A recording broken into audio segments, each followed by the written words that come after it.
Hello' নমস্কাৰ guys, মোৰ নাম মঞ্জিত দাস। অসম পুলিচৰ যিহেতু 5325টা পষ্টৰ নতুন ভেকেঞ্চি মুকলি হৈছে, গতিকে তাৰ বিষয়ে মই অলপ ডিটেইলছত বুজাবলৈ চেষ্টা কৰিম। ইয়াত চাই ল'ব। প্ৰথমতে এপ্লাই 15 তাৰিখৰ পৰা আৰম্ভ হ'ব আৰু 1 নৱেম্বৰত শেষ হ'ব। ইয়াতে চাব পাৰে অসম পুলিচৰ SI UB পোষ্ট আহিছে। ইয়াতে এজটো চাই ল'ব। এজটো 20 পৰা 26 বছৰ আৰু যিবিলাক OBC কেণ্ডিডেট হয়, OBC থাকিব 3 বছৰ এজ ৰিলেক্সেশ্যন আৰু ST থাকিব 5 বছৰ। গতিকে 26 বছৰৰ লগত 3 বছৰ প্লাছ কৰিলে কিমান হ'ব, সিমানলৈকে পাব, আৰু ST 5 বছৰ প্লাছ কৰিলে কিমানলৈ হয় তালৈকে পাই যাব। ইয়াতে চাব অসম পুলিচৰ for hill tribe constable UB, ইয়াতে বহুতখিনি পোষ্ট আছে। ইয়াতে এজটো চাই ল'ব। এজটো হ'ব 20 to 24 বছৰ। এপ্ৰ' SI ইয়াতেও আছে 20 to 24 বছৰ, আৰু এজ ৰিলেক্সেশ্যন গোটেইখিনিয়ে পাই যাব। সেইটো হেৰি হিচাপে পাই যাব, নিজৰ কাষ্ট হিচাপে পাই যাব। ইয়াতে চাব পাৰে এপ্ৰ' পোষ্ট আহিছে, বহুতখিনি পোষ্ট আহিছে। এপ্ৰ' প্ৰিজন ডিপাৰ্টমেণ্ট, এপ্ৰ'খিনি বহুত আছে। Assam police constable UB, prison department চাব পাৰে। ইয়াতে আছাম পুলিচ গ্ৰেড 4 পোষ্টো আছে। আছাম পুলিচ গ্ৰেড 4ত 18 পৰা 40 বছৰৰ ভিতৰত এপ্লাই কৰিব পাৰিব, আৰু এজ ৰিলেক্সেশ্যন আছে। ইয়াতে এজ ৰিলেক্সেশ্যন চাব পাৰে।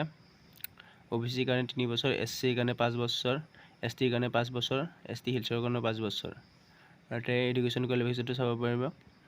এডুকেশ্যন কোৱালিফিকেশ্যনটো লাগিব, ঠিকে আছে। এইটো বটমেনৰ কাৰণে HSLC পাছ, মেট্ৰিক পাছ হ'ব লাগিব, আৰু চুইমিং মানে কিহত খেলা চাৰ্টিফিকেট লাগিব। কনষ্টেবল কমিউনিকেশ্যন UB, এইটো হ'ব HS পাছ হ'ব, ছায়েন্সৰ হ'ব লাগিব। কনষ্টেবল UB এইটো চিম্পল HS পাছ কৰিলে হ'ব। কনষ্টেবল AB HSLC পাছ কৰা হ'ব লাগিব। ড্ৰাইভাৰ কনষ্টেবল HSLC পাছ কৰা হ'ব লাগিব। গ্ৰেড 4 মিনিমাম 8 পাছ কৰা হ'লে হৈ যাব। মই দেখুৱাই আছোঁ আপোনালোকৰ ক'ত কিমানখিনি পোষ্ট আছে। Assam police sub inspector UB, ইয়াত আছে 146টা পোষ্ট, আৰু এপ্ৰ' চাব ইন্সপেক্টৰ কমিউনিকেশ্যন, ইয়াত আছে 7টা post. Assam police for hill tribe constable UB, ইয়াত আছে 114টা post. Assam police for hill tribe constable AB, ইয়াত আছে 1টা post. Assam police constable UB, ইয়াত আছে 1645টা post. Assam police constable AB, ইয়াত আছে 2300টা পোষ্ট। এপ্ৰ'ত আছে কনষ্টেবল UB, ইয়াত 1টা পোষ্ট আছে। এপ্ৰ' কনষ্টেবল কমিউনিকেশ্যন 204টা পোষ্ট। এপ্ৰ' কনষ্টেবল ডিছপেচ ৰাইডাৰ, ইয়াত 2টা পোষ্ট আছে।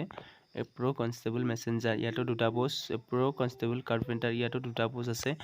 প্ৰিজন ডিপাৰ্টমেণ্ট নাৰ্ছ, ইয়াতে 1টা পোষ্ট আছে। প্ৰিজন ডিপাৰ্টমেণ্ট লেবৰেটৰী টেকনিচিয়ান, ইয়াতো 2টা পোষ্ট। প্ৰিজন ডিপাৰ্টমেণ্ট টিচাৰ, ইয়াত 4টা পোষ্ট।